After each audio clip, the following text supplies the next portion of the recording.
Good morning students, welcome to the class.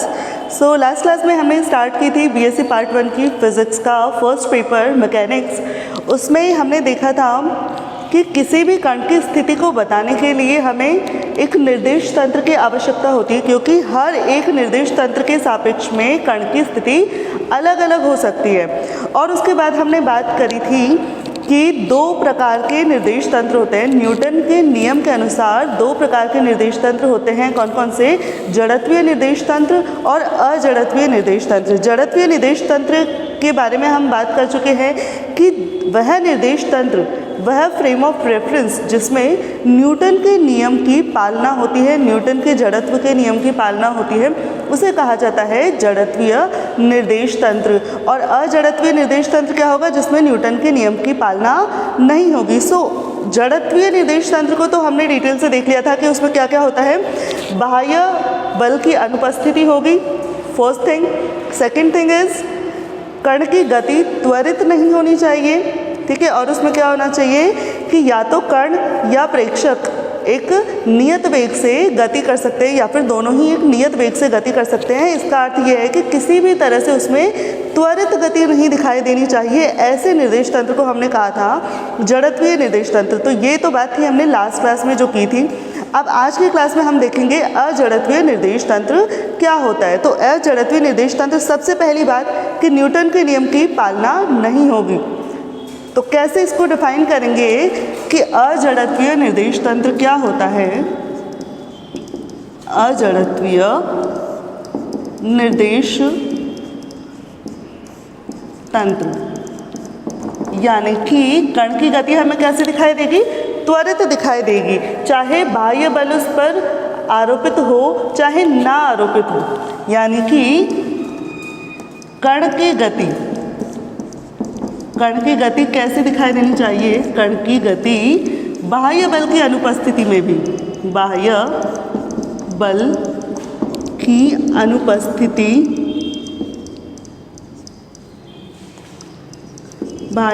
अनुपस्थिति में भी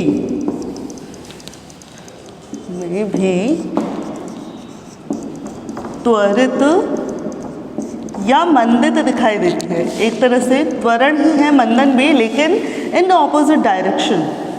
त्वरित या मंदित दिखाई दे तो उसे क्या कहेंगे? अजड़त्वीय निर्देश तंत्र कहेंगे। अजड़त्वीय निर्देश तंत्र कहते हैं।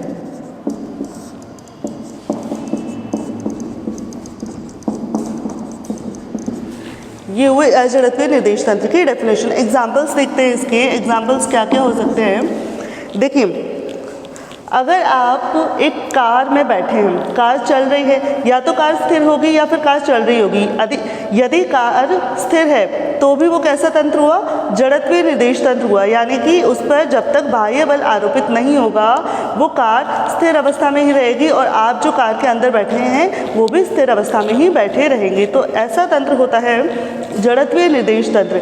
अब यदि कार नियत वेग से चल रही है, मान लीजिए, यदि नियत वेग से चल रही है तो भी आप किसी तरह का बल अनुभव नहीं करेंगे, ठीक है। तो भी ये तंत्र कैसा हुआ? जड़त्वीय निर्देश तंत्र हुआ। यानी कि या तो विराम अवस्था में होना चाहिए या एक नियत वेग से गति करता हुआ होना चाहिए। ऐसे निर्देश तंत्र को हम कहेंगे जड़त्वीय निर्देश तंत्र। लेकिन अब यदि मान लीजिए कि कार को जैसे स्थिर है, विराम अवस्था में है कार, और अभी उसको तुरंत चलाया जाता है, तो जैसे उसको चलाया जाएगा आप क्या करेंगे? पीछे की ओर धक्का अनुभव करेंगे, पीछे की ओर बल अनुभव करेंगे। इसी तरह से यदि कार पर ब्रेक लगा जाए, कार पर अगर ब्रेक लगाया जाएगा तो आप आगे की तरफ को बल अनुभव करेंगे। यानी कि त्वरित और मंदित दोनों प्रकार कार की गति, ये किस में आ जाएगा? अजड़त्वीय निर्देश तंत्र में आ जाएगा। जहाँ पर भी त्वरण और मंदन की उपस्थिति आ जाएगी वहाँ पर ही कैसा तंत्र हो जाएगा? वो अजड़त्वीय निर्देश तंत्र हो जाएगा। इसी तरह से लिफ्ट की गति आप देखिए, त्वरित और मंदित लिफ्ट की गति, ये गति भी कैसी होगी? इस गति के लिए भी निर्देश तंत्र कैसा हो जाएगा? अजड़त्वीय निर्देश तंत्र हो जाएगा। यदि लिफ्ट भी एक नियत वेग से गति करे तो उस निर्देश तंत्र को भी हम जड़त्वीय निर्देश तंत्र कहेंगे। कुल मिला के अजड़त्वीय निर्देश तंत्र में क्या है? मेन इंपॉर्टेंट चीज़ त्वरण है। जहाँ पर भी त्वरण आ गया वहाँ पर अजड़त्वीय निर्देश तंत्र होगा। ठीक है, अब देखिए एक नया टॉपिक देखते हैं कि ये तो हमने बात कर ली कि किसी भी कण की स्थिति को दर्शाने के लिए हमें एक निर्देश तंत्र की आवश्यकता होती है, लेकिन हर एक निर्देश तंत्र में, अलग अलग निर्देश तंत्र में कण की स्थिति अलग अलग हो सकती है। एक एग्जाम्पल लेते हैं, मान लीजिए आप रेलवे स्टेशन पर खड़े हो और आपका फ्रेंड आने वाला है, ठीक है। तो आपका फ्रेंड ट्रेन में आ रहा है, आप रेलवे स्टेशन पर खड़े हो, तो रेलवे स्टेशन पर जो भी चीज़ें हैं, मान लीजिए कोई पेड़ है, वो पेड़ आपको स्थिर दिखाई देगा, लेकिन आपका फ्रेंड जो ट्रेन में आ रहा है, ट्रेन चल रही है, तो आपके फ्रेंड को पेड़ की स्थिति कैसे दिखाई देगी? गत्यावस्था में दिखाई देगा। यानी कि हर एक निर्देश तंत्र, आप जो खड़े हो आप एक निर्देश तंत्र हो, आपका फ्रेंड जो ट्रेन में है वो भी एक निर्देश तंत्र है। दोनों ही निर्देश तंत्रों के सापेक्ष, हर एक निर्देश तंत्र के सापेक्ष उस पेड़ की गति जो है वो डिफरेंट होगी, उस पेड़ की स्थिति डिफरेंट होगी। यानी कि किसी भी कण की स्थिति को दर्शाने के लिए किसी भी कण की स्थिति किस पर निर्भर करती है? निर्देश तंत्र पर भी निर्भर करती है। यानी कि दो निर्देश तंत्रों में संबंध होगा कुछ ना कुछ, क्योंकि पेड़ तो वही है, पेड़ तो वहीं का वहीं है, ठीक है। लेकिन एक निर्देश तंत्र जो कि स्थिर है और एक निर्देश तंत्र जो कि गति कर रहा है, दोनों के सापेक्ष इसकी जो स्थिति है वो अलग अलग है। यानी कि इन दोनों में कुछ ना कुछ रिलेशन होगा, और जो समीकरण इन दोनों तंत्रों में इन दोनों निर्देश तंत्रों में संबंध बताते हैं उन्हें कहते हैं हम रूपांतरण समीकरण।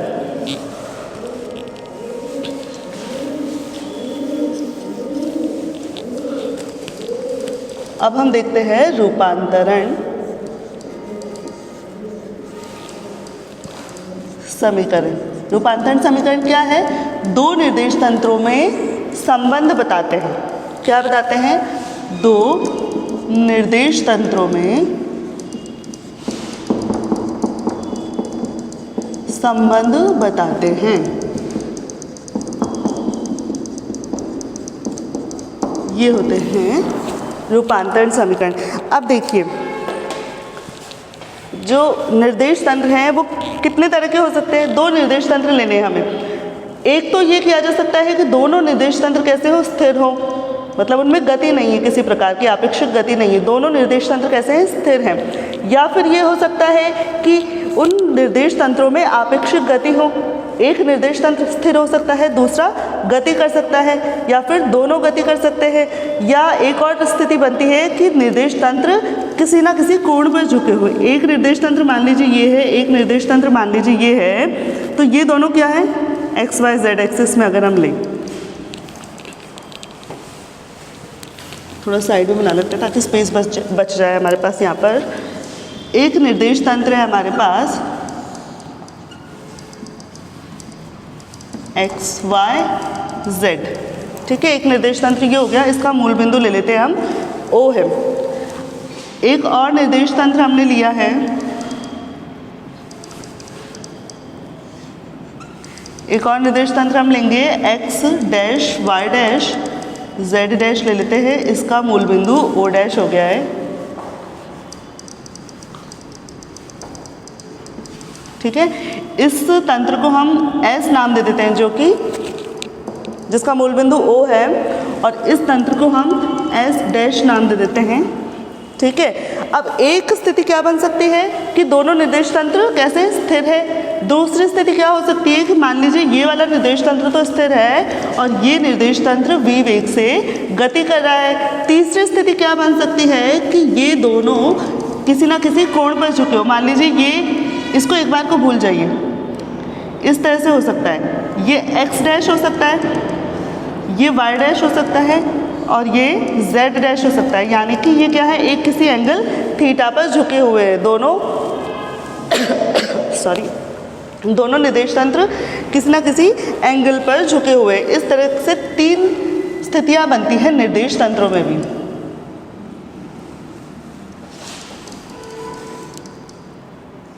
ठीक है, तो अभी हम सबसे पहले देख रहे हैं कि निर्देश तंत्र हमारे कैसे हैं, दोनों स्थिर हैं।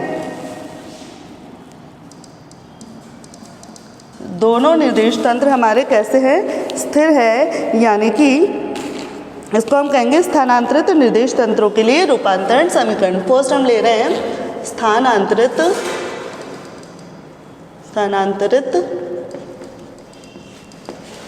निर्देश तंत्र के लिए रूपांतरण समीकरण हमें देखना है। ठीक है, मान लीजिए इन दोनों निर्देश तंत्रों के बीच में जो विस्थापन है वो कितना है, r0 है। r0 इन दोनों निर्देश तंत्रों के बीच में हो गया विस्थापन। कोई कण है P, उसका स्थिति सदिश निर्देश तंत्र S में R है और निर्देश तंत्र S डैश में इसका स्थिति सदिश R डैश है। ठीक है, ये इनका स्थिति सदिश हो गया। अब R डैश और R0 में क्या संबंध होगा, R0 वेक्टर है, ये भी स्थिति सदिश है ना, इसे वेक्टर से दिखाएंगे। तो इन तीनों में क्या रिलेशन होगा, त्रिभुज के नियम से, सदिशों के त्रिभुज नियम से हमें पता है कि R will be equal to R0 plus R dash. ठीक है, अब हमें संबंध किस में बताना है, R और R डैश में संबंध बताना है। यानी कि मान लीजिए हमें R के बारे में सब कुछ पता है और R डैश के बारे में हमें पता करना है। तो R डैश क्या हो जाएगा, R डैश हो जाएगा R माइनस R0। ये ठीक है। अब देखिए, ये तो हो गया इसका स्थिति सदिश, यानी कि अगर हमको R पता है, R0 पता है, तो हम R डैश निकाल सकते हैं। ठीक है, अब इसका करते हैं अवकलन करेंगे हम t के रिस्पेक्ट में, टाइम के रिस्पेक्ट में अवकलन करेंगे। So dr by dt is equal to dr by dt, r है ये, ठीक है, माइनस dr0 बाई dt। ठीक है, अब देखिए ये दोनों स्थिर हैं, दोनों निर्देश तंत्र स्थिर है। इसका मतलब क्या है, ये विस्थापन चेंज नहीं हो रहा है। इसका मतलब ये हो जाएगा 0, यानी कि इसका वेग अगर v डैश है, v डैश s डैश तंत्र में है और v s तंत्र में है और ये 0 हो गया, यानी कि दोनों में ही कण का जो वेग है समान दिखाई देगा यदि दोनों निर्देश तंत्र स्थिर हैं।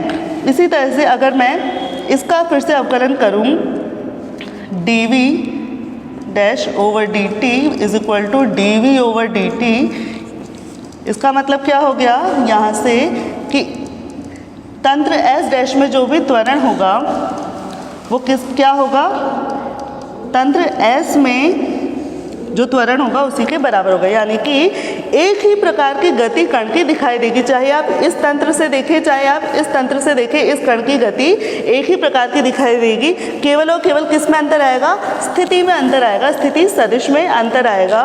ये हुआ स्थानांतरित निर्देश तंत्र के लिए। अब देखते हैं कि यदि दोनों निर्देश तंत्रों में कुछ आपेक्षिक गति होती है तो कण की गति किस प्रकार की दिखाई देगी।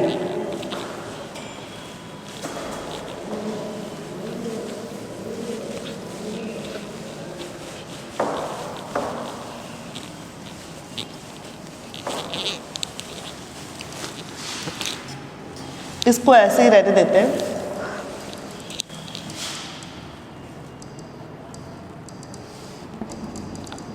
Z हो गया ये, ठीक है।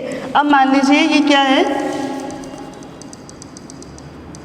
v वेग से गति कर रहा है, जो हमारा S डैश तंत्र है वो v वेग से गति कर रहा है। तो हमने दूसरा क्या लिया है, आपेक्षिक स्थानांतरित गति करते हुए निर्देश तंत्रों के लिए एक समान वेग से, जो v है S डैश तंत्र का जो वेग है वो नियत है, एक समान वेग से आपेक्षिक गति करते हुए, आपेक्षिक गति करते हुए निर्देश तंत्रों के लिए, निर्देश तंत्रों के लिए। देखिए अभी देखिए ये क्या है, मान लीजिए initially t is equal to 0 time पर, ठीक है, t is equal to 0 time पर हमने क्या माना कि O व O डैश क्या है, समपाती है, यानी कि एक दूसरे के ऊपर है। S तंत्र भी यही है और S डैश तंत्र भी यही है, दोनों समपाती है। लेकिन अगर वो एक निश्चित वेग से गति कर रहा है, निश्चित वेग से गति कर रहा है कौन, S डैश तंत्र, तो t समय पर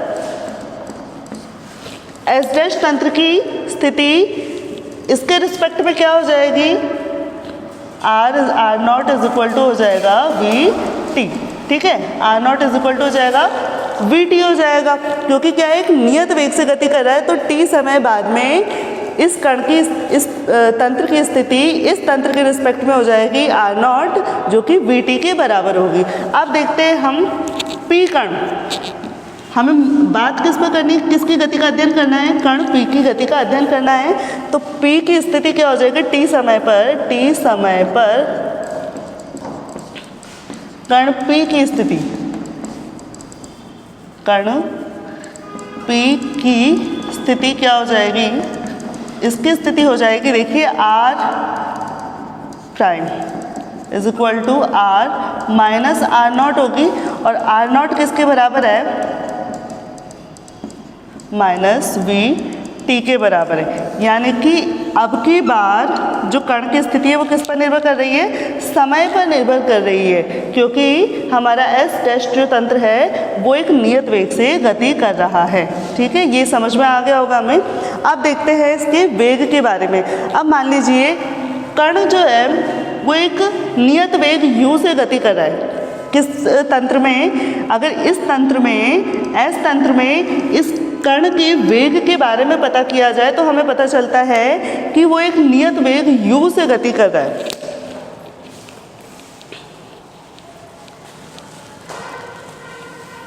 देखिए यहाँ देखते हैं, ये हमें समझ में आ गया है।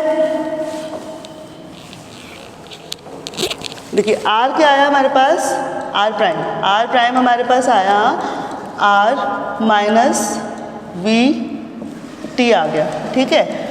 अब देखिए इसका करते हैं अवकलन,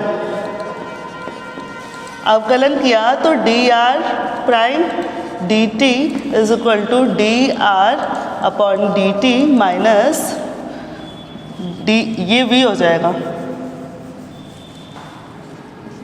t के रिस्पेक्ट में किया तो यहाँ v रह जाएगा।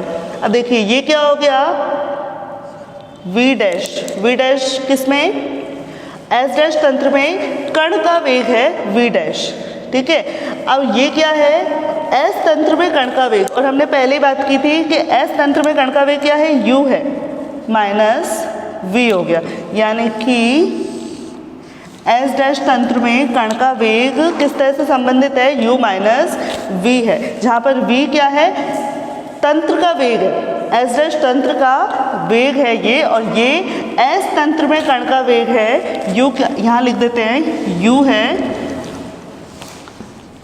S तंत्र में कण का वेग, तंत्र में कण का वेग, और v क्या है, S डैश तंत्र का वेग,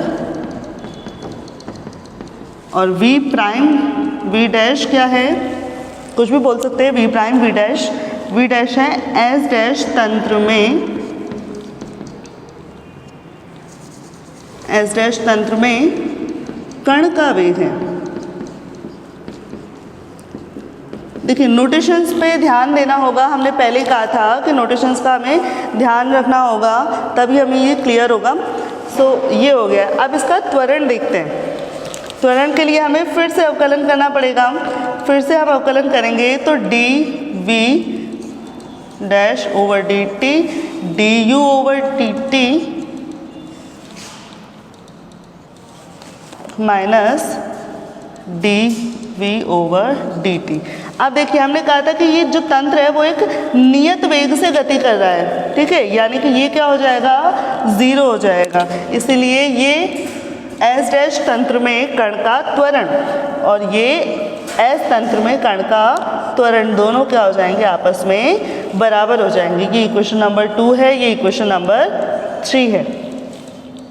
तो ये समझ में आ गया हमें कि किस तरह से गति होती है जबकि दो तंत्र अलग अलग स्थान पर हो लेकिन स्थिर हो, उनमें किसी प्रकार की गति नहीं हो, तो केवल और केवल किस में अंतर आता है, उसकी स्थिति में अंतर आता है, कण की स्थिति में अंतर आता है। उसकी गति एक ही प्रकार की दिखाई देगी, एक समान वेग से गति दिखाई देगी और एक समान त्वरण से गति दिखाई देगी। लेकिन जब बात करें कि दोनों निर्देश तंत्र गति कर रहे हों, दो या फिर एक निर्देश तंत्र स्थिर हो और एक गतिशील हो, कुल मिला के बात यह है कि दोनों में आपेक्षिक गति होनी चाहिए।